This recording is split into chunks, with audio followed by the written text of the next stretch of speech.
To me, it's this whole notion that we are merely a source of data. We're no longer customers. We're no longer human beings. I want to ask the question, why is it legal for a company that offers you email to scan what the content in order to gather the data on what you're doing? Why is it legal for the credit card processors to sell our transaction history? Why is it legal for cellular carriers to sell our location? Why is it legal for an internet company to sell any of the data about what you do on there? And how come we didn't know about this beforehand? Well, why are now all of a sudden your customers? They worked really hard to cover their tracks, and I look at this and I go, look, now we know. We've been through this before. What these guys are doing is no different than what the robber barons did, at the turn of the 20th century. We need Teddy Roosevelt to come in here and, put some balance back in the economy. Right now, I mean, you've got this problem. Like, artificial intelligence should be the penicillin of the 21st century.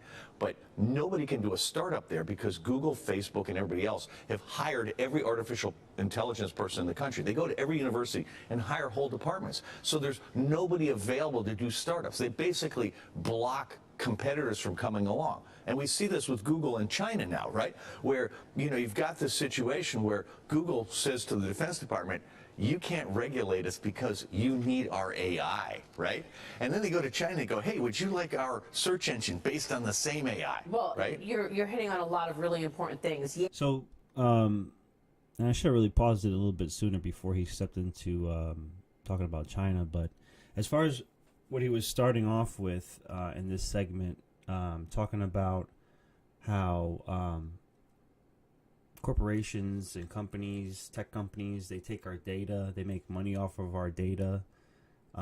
This is pretty much common knowledge now, but as early as, maybe like even 5 years ago, maybe, or definitely like 10 years ago, if you said, oh, these companies are using our data and tracking us and using our information, selling our information. If you said that to most people, they'd be like, "Oh, wow, you're a conspiracy theorist. You think the government would let these companies take all our data and sell it?" And now it's like a common thing, that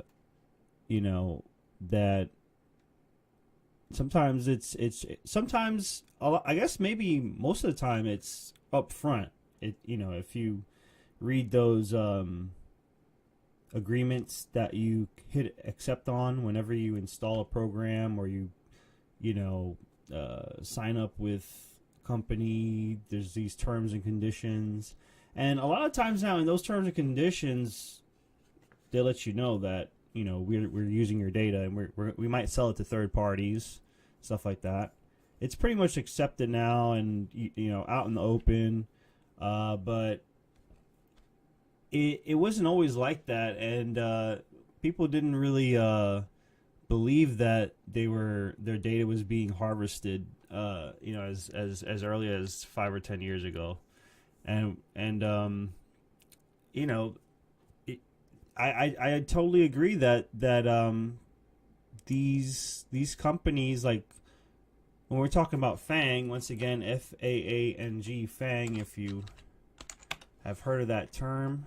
It's basically like the big tech companies, Facebook, Apple, Amazon, Netflix, and Google.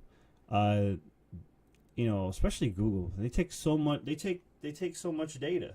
Think about it. The search engine, the email, the Google Drive, the Google Maps. One company has access to pretty much your entire life.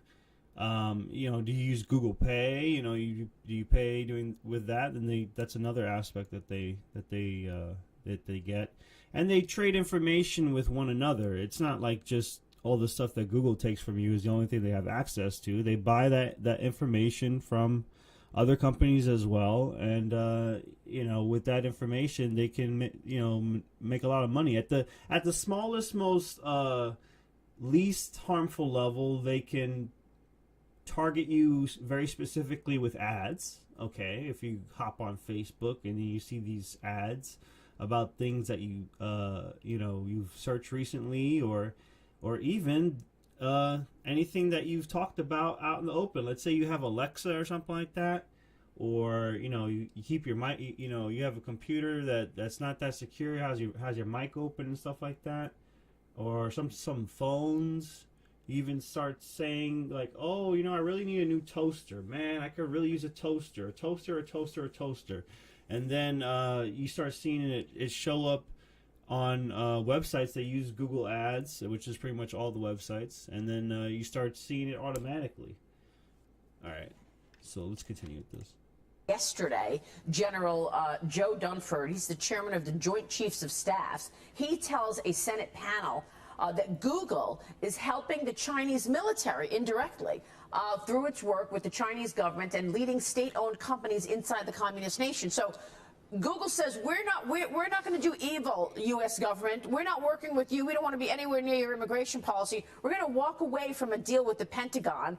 And yet they're willing to help China, the communist country. And this is precisely the thing that makes me sad, because after 9/11, when everybody was terrified, right, it was very convenient for our security services to have Google doing surveillance on everybody, right? But they didn't think through what's the downside, which is they're a corporation. They're going to sell to anybody. Yeah.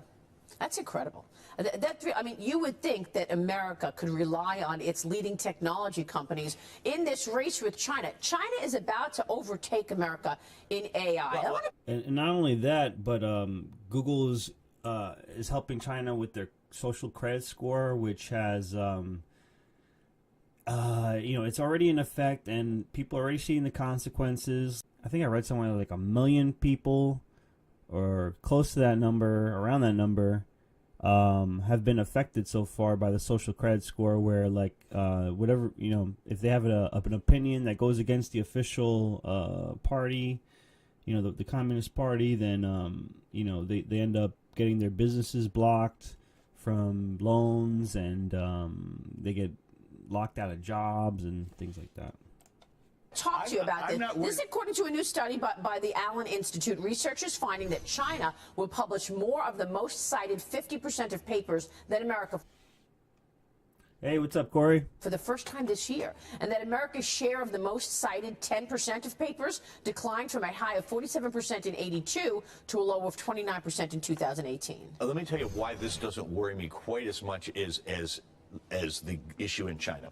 And that is because what China's doing with AI is behavioral modification. They're a communist country, they have centralized control, and they're trying to modify the behavior of their people to get them to do the right thing. They've got data on everybody. Well, my point is what Facebook and Google do is also behavior modification. And my point is that's not what we should be great at. We should be using AI to empower our citizens. We should have literally thousands of different AI companies out doing different things with it, not trying to do behavioral modification. So what I really want to do is to make sure that Facebook and Google and the others can't gather all the AI resources and focus all our energy on the one place where China's not only going to win, but where we shouldn't want to win.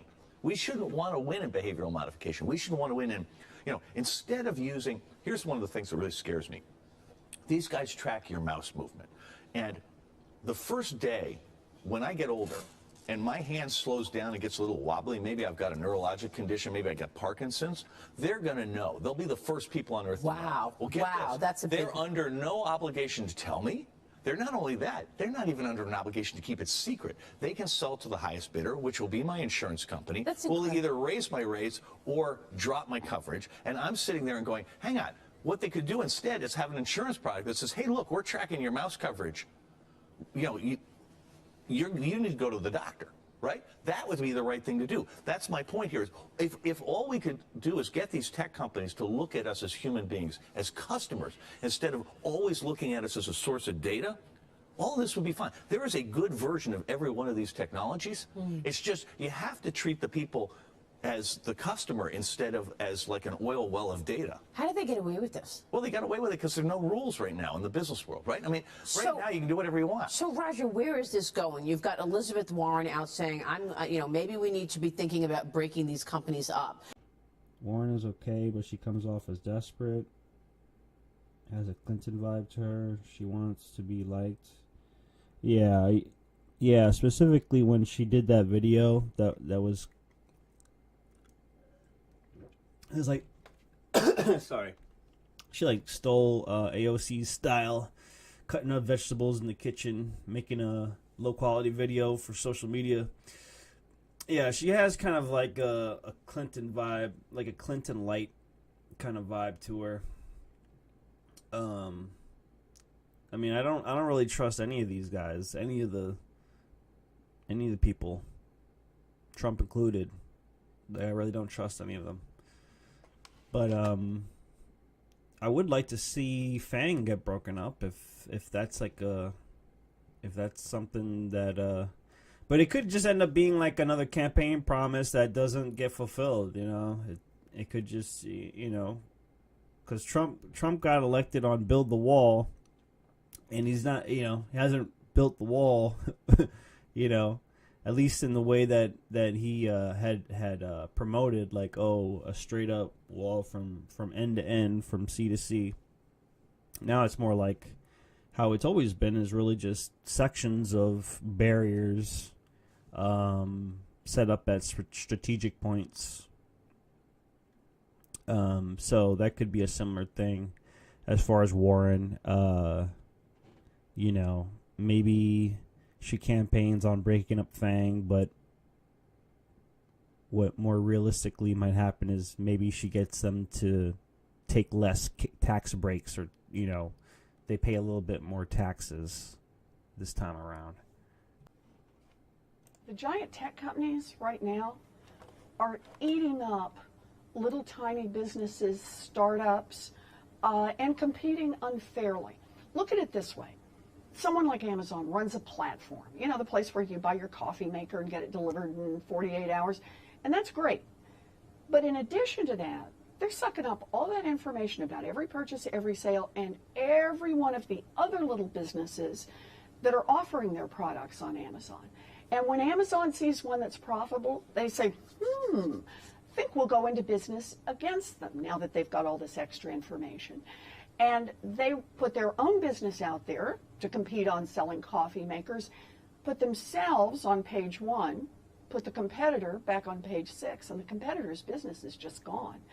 So what I'm saying is we got to break these guys apart. You want to run a platform? That's fine. You don't get to run a whole bunch of the businesses as well. You want to run a business? That's fine.